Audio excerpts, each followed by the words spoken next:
అప్పాల రంగన్ పెరుమాళ్ అంటే స్వామికి అప్పం నైవేద్యం చేస్తారనమాట. అమ్మవారి ఇంద్రవల్లి తాయారు, అసలు చూడటానికి రెండు కళ్ళు సరిపోవట్లేదు.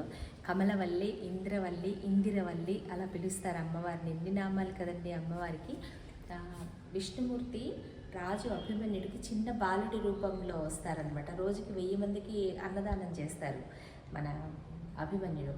విష్ణుమూర్తి పెందలాడ వెళ్ళిపోయే ముందు అందరికన్నా నాకు భోజనం పెట్టమంటారు. అప్పుడు అభిమన్యుడు అనుకుంటారు, రాజు చిన్న బాబు కదా ఎంత భోజనం చేస్తాడంటే, లేదు నాకే ముందు చేసి పెట్టు, ఆపం పెట్టనగానే చిన్న పాత్రలో స్పెషల్గా వడ్డించగానే ఆయన విష్ణుమూర్తి అవతారం దాల్చి ఆయన్ని కరుణిస్తాడనమాట. అందుకే స్వామికి ఇక్కడ మన తిరుమలలో లడ్డు ఎలాగో ఇక్కడ ఆపం నైవేద్యం పెడతాడు. స్వామిని అప్పాల రంగనాథుడిగా కూడా పూజిస్తారు. పడుకున్న పెద్ద విగ్రహం అసలు కళ్ళు సరిపోండి చూడడానికి. ఇప్పుడు ఆషాఢ మాసం కదా, చక్కగా మొత్తం తైలాభిషేకం రాసి బ్రహ్మాండమైన దర్శనం అనమాట. పెద్ద రంగనాథ స్వామి విగ్రహం. పడుకున్న శయన భంగిమలున్న 7 రంగనాథ స్వామి గుళ్ళలో ఇది కూడా ఒకటనమాట. అద్భుతమైన మందిరము, ప్రాచీన మందిరము.